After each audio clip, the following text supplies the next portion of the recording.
कैसे हैं आप सब। तो आज मैं iPhone 14 plus versus iPhone 14 pro max का कंपैरिजन वीडियो बनाने जा रहा हूं। एक तरफ 14 प्लस है और दूसरी तरफ 14 प्रो मैक्स है।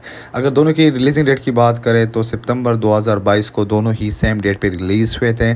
मतलब आज से 3 साल पहले ये फ़ोन रिलीज़ हुए हैं और बिल्कुल सेम डेट पे रिलीज़ हुए थे। अगर दोनों की शेप और डिज़ाइन में बात करें तो दोनों में आपको काफ़ी ज़्यादा फ़र्क मिलता है, स्पेशली इनके कैमरे के डिज़ाइन में। iPhone 14 प्लस में आपको 2 कैमरे मिलते हैं बैक साइड में और 14 प्रो मैक्स में आपको 3 कैमरे बैक साइड में मिलते हैं। मतलब एक कैमरा आपको एक्स्ट्रा मिलता है 14 प्रो मैक्स में। तो 14 प्लस की बात करें या 14 प्रो मैक्स की, दोनों की चार्जिंग बैस अगर आप देखें तो दोनों में आपको सेम चार्जिंग बैक, स्पीकर्स और माइक मिलते हैं। फ्रेम वाइज, डिज़ाइन वाइज इन दोनों में फ़र्क आपको काफ़ी ज़्यादा मिल सकता है। अगर आप इन दोनों की बैक को देखें तो दोनों में आपको ग्लास बैक मिलता है और iPhone 14 प्रो मैक्स में आपको स्टेनलेस स्टील फ्रेम मिलता है। इसी तरह 14 प्लस में आपको एल्यूमिनियम फ्रेम मिलता है। बाकी दोनों के शेप आप चेक कर सकते हैं, साइज़ वाइज लगभग आपको एक जैसे ही मिलेंगे, लेकिन 14 प्रो मैक्स जो है वो ज़रा सा मतलब साइज़ में ज़रा सा हैवी आपको पड़ता है, ये आप चेक कर सकते हैं। बाकी दोनों ही डस्ट टाइट और वाटर रेसिस्टेंट फ़ोन हैं। दोनों की डिज़ाइन भी आप चेक कर सकते हैं, लेकिन 14 प्रो मैक्स का डिज़ाइन 14 प्लस से काफ़ी बेहतर है। तो इसी तरह अगर दोनों डिवाइसेस की वेट की बात करें तो वेट के लिहाज से जो है वो भी आपको पता चल जाएगा कि कौन सा फ़ोन ज़्यादा वेट में हैवी पड़ता है। अगर 14 प्रो मैक्स की वेट की बात करें तो 240 ग्राम वेट के साथ आपको 14 प्रो मैक्स मिलता है और 14 प्लस जो है वो आपको 203 ग्राम के साथ मिलता है। मतलब 37 ग्राम आपको 14 प्रो मैक्स ज़्यादा हैवी मिलता है। 37 ग्राम काफ़ी बड़ा फ़र्क है। मतलब 14 प्रो मैक्स काफ़ी ज़्यादा आपके लिए हैवी मिलता है। तो ये चेक करते हैं। अब ओपनिंग स्पीड कंपैरिजन करने जा रहे हैं कि कौन सा फ़ोन जल्दी ओपन होगा, 14 प्रो मैक्स या 14 प्लस। तो दोनों डिवाइसेस का भी पता चल जाएगा, लेकिन दोनों के प्राइसेस में काफ़ी ज़्यादा फ़र्क है। थोड़ा भी नहीं, बहुत ही ज़्यादा दोनों की प्राइसेस में फ़र्क है। तो अभी पता चल जाएगा कि कौन सा फ़ोन ज़्यादा फास्ट यहाँ आता है ओपनिंग में। अगर बात करें तो दोनों ही बिल्कुल सेम टाइम में ओपन हुए हैं। 14 प्लस और 14 प्रो मैक्स दोनों ही बिल्कुल सेम टाइम में ओपन हो गए। अगर दोनों की प्राइसेस की बात करें तो 14 प्लस जो है आजकल आपको आराम से 85 तक मिल सकता है, लेकिन अगर 14 प्रो मैक्स की बात करें तो 14 प्रो मैक्स जो है आजकल 1,60,000 या 1,65,000 तक आपको मिल सकता है। मतलब दोनों के प्राइस में बहुत ही ज़्यादा फ़र्क है कि दोनों डिवाइसेस में सेम फ्लैश लाइट आपको मिलती है। Dual LED dual tone flash light दोनों में आपको सेम मिल रही है। ये फीचर्स बिल्कुल सेम है। बाकी दोनों के कैमरे में काफ़ी ज़्यादा फ़र्क है। बाकी अगर स्पेसिफिकेशन की बात करें तो स्पेसिफिकेशन में इतना फ़र्क आपको नहीं मिलता, ये आप चेक कर सकते हैं। अगर मैं यहाँ सबसे बड़ा आपको LTPO डिस्प्ले मिल रहा है जो कि 14 प्रो मैक्स में आपको बेहतर मिल रहा है और आपको सिंपल 14 प्रो मैक्स में ऐसे ही शेप मिल रहा है जिस तरह आपको X या 11 प्रो मैक्स वगैरह में आपको मिलता था, या 12 प्रो मैक्स में या 13 प्रो मैक्स में। लेकिन 14 प्रो मैक्स का शेप जो है वो चेंज है स्क्रीन का, जो कि अभी आप देख रहे हैं। एक सबसे बड़ा फ़र्क यह है। दूसरा फ़र्क यह है कि 14 प्लस में आपको सुपर रेटिना XDR डिस्प्ले मिलती है, OLED डिस्प्ले HDR10 प्लस के साथ, और इस तरह 14 प्रो मैक्स में आपको LTPO सुपर रेटिना डिस्प्ले मिलती है। तो काफ़ी ज़्यादा फ़र्क है। 14 प्रो मैक्स में आपको LTPO मिलती है। तो बाकी अगर स्पीड की बात करें तो दोनों ही इक्वल स्पीड में आपको नज़र आएंगे। मतलब जिस ऐप पे या जिस चीज़ पे भी मैं क्लिक करूं दोनों ही सेम टाइम में ओपन हो रहे हैं। अगर स्पीड की बात करें तो दोनों ही स्पीड के लिहाज से आपको सेम लगेंगे। बाकी डिस्प्ले जो है वो आप देख सकते हैं, दोनों का डिस्प्ले साइज़ बिल्कुल सेम है। दोनों में आपको 6.7 इंच डिस्प्ले साइज़ मिलता है। स्क्रीन रेजोल्यूशन की बात करें तो स्क्रीन रेजोल्यूशन में आपको फ़र्क थोड़ा सा मिलता है, इतना ज़्यादा नहीं मिलता। 14 प्लस का जो डिस्प्ले है उसमें आपको 1284x2778 पिक्सल की रेजोल्यूशन मिलती है और इसी तरह 14 प्रो मैक्स में आपको 1290x2796 पिक्सल की रेजोल्यूशन मिलती है। मतलब काफ़ी कम फ़र्क है इसके रेजोल्यूशन का। लेकिन अगर आप स्पीड की बात करें तो स्पीड में आपको इतना फ़र्क नज़र नहीं आएगा, क्योंकि दोनों में आपको 6 GB रैम मिलता है। 14 प्लस और 14 प्रो मैक्स दोनों में आपको सेम रैम मिल रहा है। दोनों डिवाइसेस में 6 GB रैम मिल रहा है। और अगर वर्जन की बात करें तो दोनों ही 16 वर्जन में आए थे, iOS 16 वर्जन में। चिपसेट की बात करें तो चिपसेट के लिहाज से जो है iPhone 14 प्लस जो है वो आपको A15 बायोनिक में मिल रहा है और 14 प्रो मैक्स जो है वो आपको A16 बायोनिक में मिल रहा है। तो 15 बायोनिक और 16 बायोनिक में काफ़ी ज़्यादा फ़र्क है। तो चिपसेट के लिहाज से 14 प्रो मैक्स बेस्ट है 14 प्लस से। इस तरह CPU की बात करें तो दोनों में सेम CPU आपको मिल रही है, दोनों में आपको हेक्सा कोर CPU मिल रही है।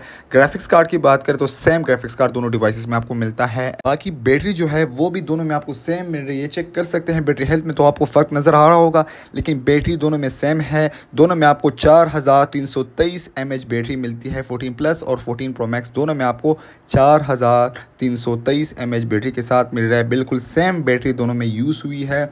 दोनों का वर्जन चेक कर सकते हैं, वो भी सेम है। दोनों की स्पेसिफिकेशन भी सेम है। जस्ट आपको ग्राफिक्स कार्ड जो है वो भी सेम मिल रहा है। सिर्फ और सिर्फ आपको चिपसेट में फ़र्क मिल रहा है, जो कि 14 प्लस में 15 मिल रहा है और 14 प्रो मैक्स में आपको S16 बायोनिक मिल रहा है। तो ये फ़र्क आपको मिल रहा है। बाकी ग्राफिक्स कार्ड भी सेम है, CPU भी सेम है और वर्जन भी सेम है। दोनों में मेमोरी कार्ड यूज़ नहीं कर सकते, दोनों ही आपको 6 GB रैम में मिलते हैं। लेकिन स्टोरेज के लिहाज से देखें तो स्टोरेज के लिहाज से दोनों में फ़र्क है। आईफोन 14 प्लस में आपको 128 GB से लेकर 512 GB तक स्टोरेज मिलती है। और अगर 14 प्रो मैक्स की बात करें तो 14 प्रो मैक्स में आपको 128 GB से लेकर 1 TB तक स्टोरेज मिल सकती है।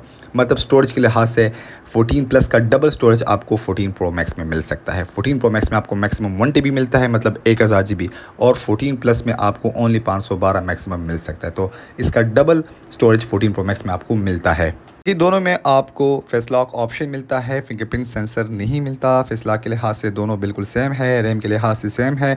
दोनों ही 5G सपोर्ट है। स्मूथनेस लेवल, ओपनिंग लेवल सब कुछ आपको सेम मिलता है, क्योंकि रैम इन दोनों का एक है, वर्जन एक है, सेम टाइम में रिलीज़ हुए थे। बैटरी भी दोनों की बिल्कुल सेम है। सिर्फ़ और सिर्फ आपको कैमरा शेप और डिस्प्ले शेप में और रिजोल्यूशन में थोड़ा बहुत फ़र्क मिल रहा है।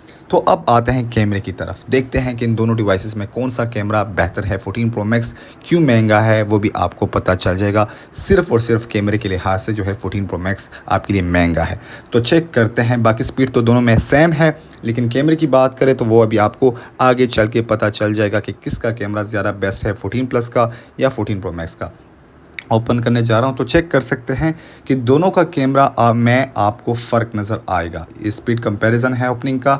दोनों का स्पीड कंपैरिजन आप चेक कर सकते हैं, बिल्कुल सेम है, लेकिन कैमरे में साफ सी बात है कि काफ़ी बड़ा फ़र्क है। सबसे बड़ा फ़र्क जो है वो लेंसेज का है। वो आप चेक कर सकते हैं कि यहाँ 14 प्लस में आपको 2 लेंस कैमरा मिल रहा है और यहाँ 14 प्रो मैक्स में आपको 4 लेंस मिल रहा है, जो कि 0.5x दोनों में मिलता है, लेकिन 1x भी दोनों में मिल रहा है। 2x और 3x आपको 14 प्लस में नहीं मिलता, जो कि आपको 14 प्रो मैक्स में आपको 2 और 3x एक्स्ट्रा मिल रहा है। तो इस लिहाज से भी 14 प्रो मैक्स बेस्ट है। अगर मेगापिक्सल्स की बात करें तो मेगापिक्सल्स के लिहाज से काफ़ी बड़ा फ़र्क है, जिस वजह से 14 प्रो मैक्स महंगा है। 14 प्रो मैक्स में आपको 48 मेगापिक्सल्स मेन कैमरा मिल रहा है और 15x जूम मिल रहा है। काफ़ी बड़ा फ़र्क है। लेकिन अगर यहाँ आप 14 प्लस की बात करें तो 14 प्लस में आपको मैक्सिमम जूम 5x को देके और यहाँ 14 प्रो मैक्स में 15x को देखें तो 15x और 5x में काफ़ी बड़ा फ़र्क है। मतलब 14 प्रो मैक्स आपको 10x ज़्यादा जूम दे रहा है, 2x कैमरा भी दे रहा है, 3x भी दे रहा है और 48 मेगापिक्सल्स रिजल्ट दे रहा है। दोनों का सिनेमैटिक कैमरा भी चेक कर सकते हैं। 14 प्रो मैक्स में आप सिनेमैटिक भी जूम में यूज़ कर सकते हैं, तो इस लिहाज से भी 14 प्रो मैक्स बेस्ट है। और अगर आप 14 प्लस की बात करें तो 14 प्लस में ना आपको पोर्ट्रेट में जूम मिलता है और ना सिनेमैटिक में जूम मिलता है। ये आप चेक कर सकते हो। ऊपर से कैमरा भी काफ़ी ज़्यादा मतलब उतना ख़ास नहीं है। 14 प्लस में आपको 12 मेगापिक्सल्स मिल रहा है और 14 प्रो मैक्स में आपको 48 मेगापिक्सल्स कैमरा मिल रहा है। मतलब 12 मेगापिक्सल्स वर्सेस 48 मेगापिक्सल्स का फ़र्क काफ़ी बड़ा फ़र्क है। तो 14 प्रो मैक्स में आपको 48 मेगापिक्सल्स भी मिल रहा है और आपको जूमिंग भी मिल रही है भी 15x। और यहाँ अगर आप इस तरफ 14 प्लस की बात करें ना, इसमें आपको जूमिंग मिल रही है, कैमरे की क्वालिटी भी बेकार है, 12 मेगापिक्सल्स क्वालिटी है और मतलब ओनली 5x जूम मिल रहा है। तो मतलब काफ़ी बड़ा फ़र्क है दोनों डिवाइसेस में। तो कैमरे के लिहाज से जो क्लियरली 14 प्रो मैक्स ने जीत लिया है बैक साइड कैमरा जो है। और अगर फ्रंट कैमरे की बात करें तो फ्रंट कैमरा जो है वो भी आप चेक कर सकते हैं कि दोनों का फ्रंट कैमरा जो है वो आपको सेम मिलेगा। मतलब दोनों का फ्रंट कैमरा 12 मेगापिक्सल्स है। सेल्फी कैमरा जो है दोनों का सेम है, सेम 12 मेगापिक्सल्स है और दोनों में सेम 23 mm PDF OIS आपको मिलता है। दोनों में आपको SL3D बायोमेट्रिक सेंसर मिल रहा है। दोनों में आपको HDR फीचर मिल रहा है फ्रंट कैमरे में। दोनों में आप 4K 60 FPS तक वीडियो रिकॉर्डिंग कर सकते हैं। सिर्फ बैक कैमरा का फ़र्क है, मतलब काफ़ी बड़ा फ़र्क है। ये आप चेक कर सकते हैं मतलब दोनों के डिवाइसेस का। बाकी फ्रंट कैमरे में आपको इतना फ़र्क नहीं मिल रहा, लेकिन बैक कैमरे में साफ सी बात है कि काफ़ी बड़ा फ़र्क है। दोनों का सेल्फ़ी सिनेमैटिक बिल्कुल सेम है, सेल्फ़ी पोर्ट्रेट सेम है, लेकिन अगर आप पिक्चर क्वालिटी की बात करें तो ये आप चेक कर सकते हैं कि दोनों का सेल्फ़ी कैमरा बिल्कुल सेम है। 12 मेगापिक्सल्स रिज़ल्ट है, दोनों ही सेम टाइम में रिलीज़ हुए थे और दोनों के कैमरे में आपको इतना फ़र्क नज़र नहीं आ रहा होगा। मैंने दोनों में अपनी सेल्फ़ी खींची है, तो ख़ुद आप यहाँ से कंपेयर कर सकते हैं। अगर आप मेरे बियर्ड को देखें या मेरे फेस को देखें, मैं जूम करके थोड़ा सा आपको दिखाता हूँ, यहाँ से भी थोड़ा सा फ़र्क का पता चल जाएगा।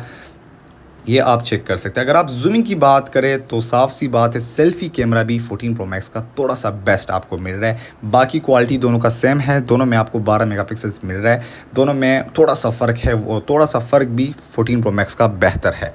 तो ये आप चेक कर सकते हैं। बियर्ड को देखें तो उसमें भी आपको थोड़ा सा फ़र्क आ रहा है, मतलब वो शार्पनेस आपको 14 प्लस में नहीं मिल रही जो कि आपको 14 प्रो मैक्स में मिल रही है। तो बहुत ही ज़्यादा फ़र्क है। स्किन को भी आप चेक कर सकते हैं कि 14 प्रो मैक्स की क्वालिटी ज़रा सा बेहतर आपको मिली है। लेकिन बैक कैमरे की बात करें तो बैक कैमरे में ज़मीन व आसमान का फ़र्क है।